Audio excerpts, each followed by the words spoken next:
E aí, senhores, beleza? Ana Paula Russo aqui, professora de Biologia. Nesse vídeo eu vou falar um pouco sobre o sistema respiratório. Estou dividindo entre sistemas de vertebrados e invertebrados, começando pelos invertebrados, que tem 3 tipos de sistemas, e a gente fala de início da respiração cutânea. A respiração cutânea, através da pele, ela acontece por difusão. Então, o gás oxigênio, ele entra através da pele, o gás carbônico, ele sai através da pele. Não tem nenhuma outra estrutura para ajudar a isso.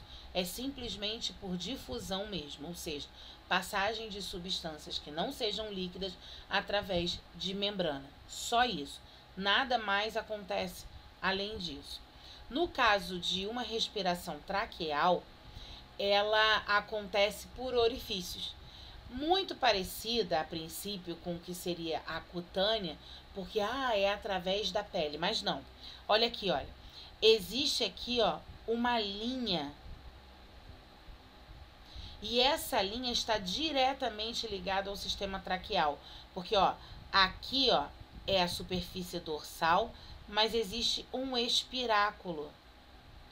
Ou seja, agora eu tenho uma estrutura que seja responsável pela passagem do ar mesmo. Então, ó, entrada e saída de ar. A respiração acontece nesse local, porque aí a entrada do ar vai direto, ó, o oxigênio traz direto para a musculatura, ó, não passa pela corrente sanguínea. Então, na respiração traqueal, o ar entra pelo espiráculo, o gás oxigênio passa pela traqueia, traquéolas, e entra direto na musculatura. E aí é onde ocorre, na verdade, a troca gasosa. Por quê?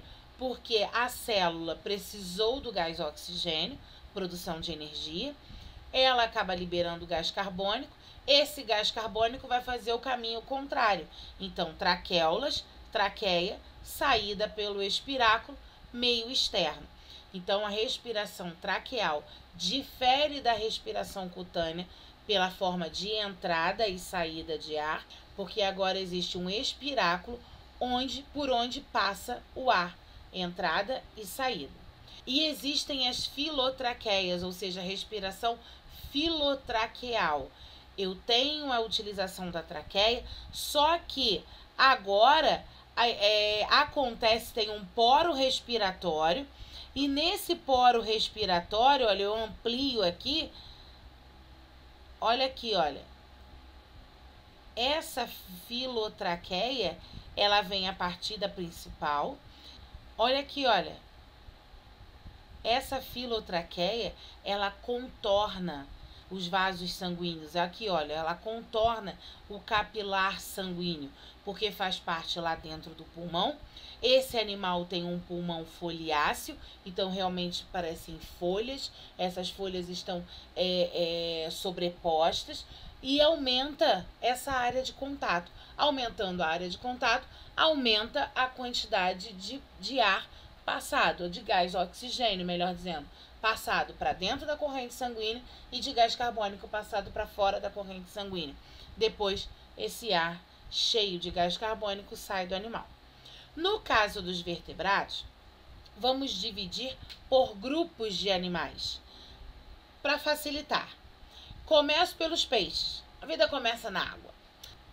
Então, vamos seguir nesse mesmo barco. Os peixes têm uma respiração branquial. Então, aqui, ó, na lateral do peixe, existem as brânquias. Quando a água entra pela boca do peixe, ela está cheia de substâncias afins, inclusive o gás oxigênio. E aí, essa água entra. Quando o peixe vai soltar, vai liberar essa água pelas brânquias, olha aqui, ó.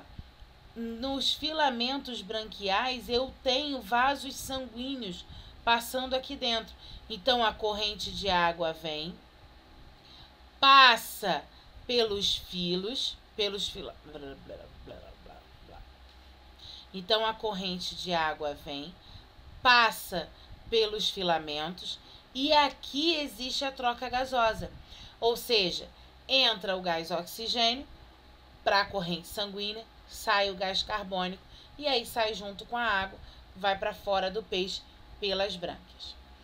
No caso dos anfíbios, existe uma característica muito específica. Primeiro, porque existe uma mudança do tipo de respiração no decorrer, ao longo da sua vida. O anfíbio tem uma fase que a gente chamaria de uma fase larval, que é uma fase aquática, na formação do girino.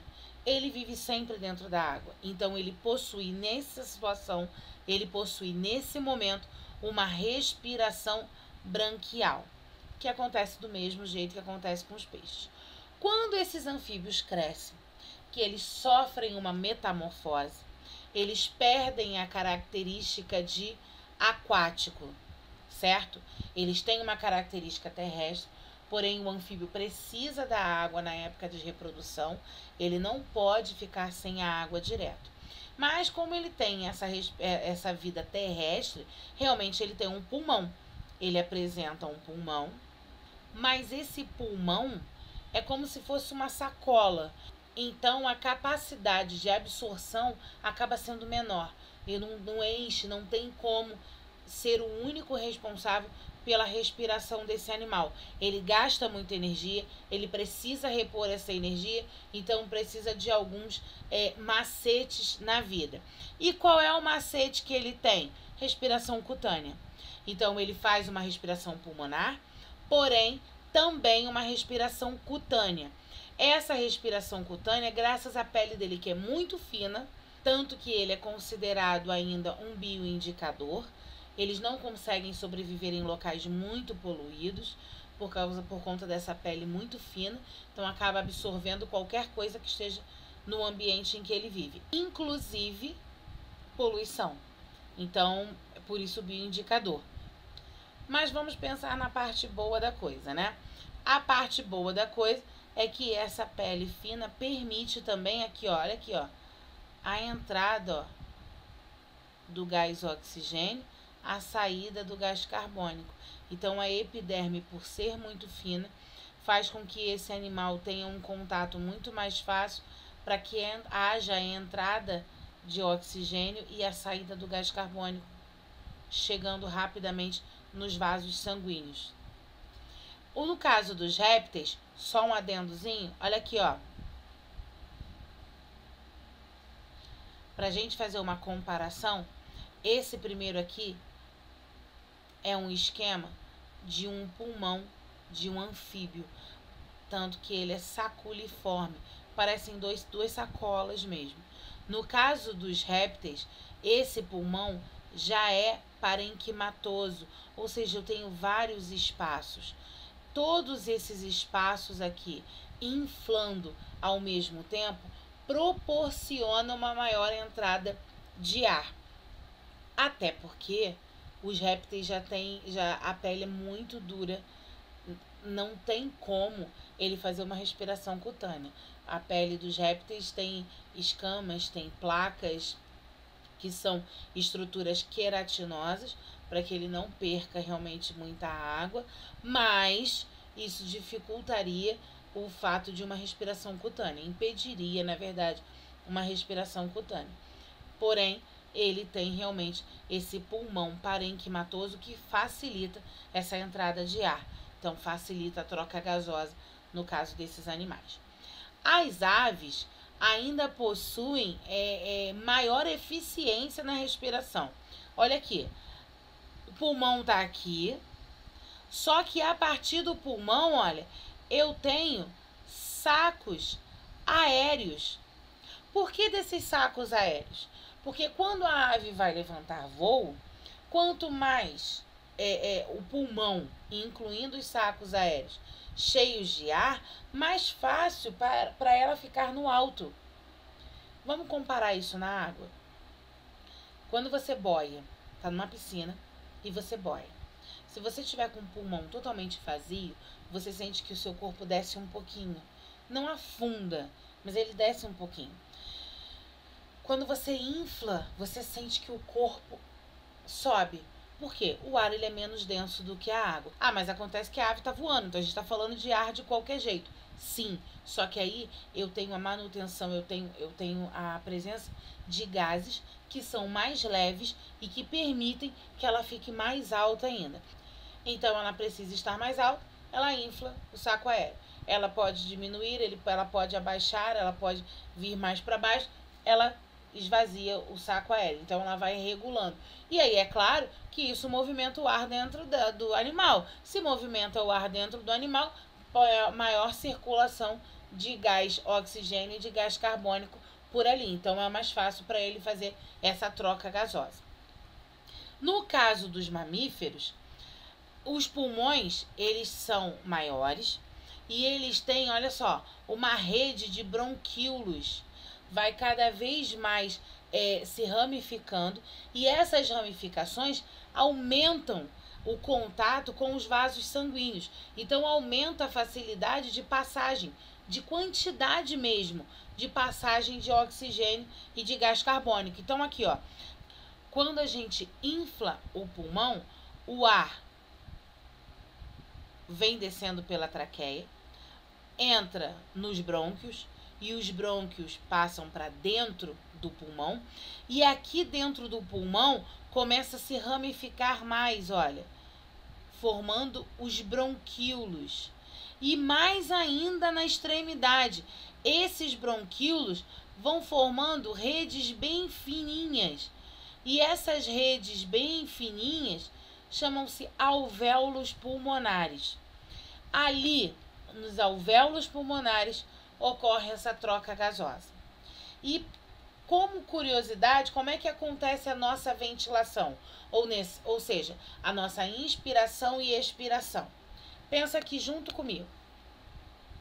Nosso pulmão tá aqui, tá de lado, tá? Uma pessoa de lado. Aqui tá as costas. Então, aqui a parte da frente. A costela, o osso externo, coração, tá tudo aqui na frente, certo?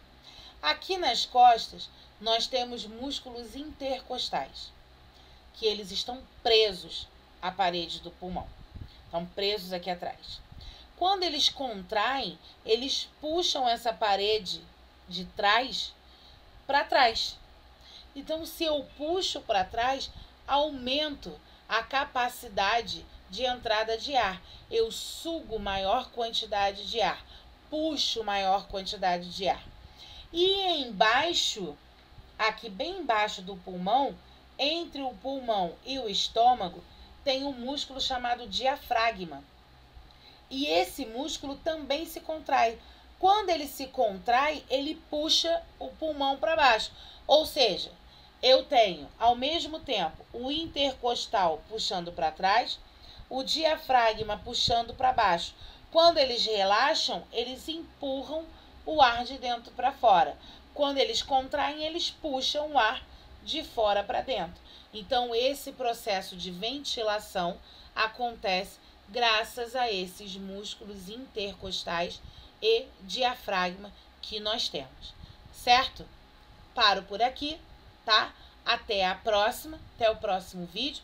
Não se esqueça de se inscrever no canal, dar seu like e ativar as notificações. Pode compartilhar também, tá?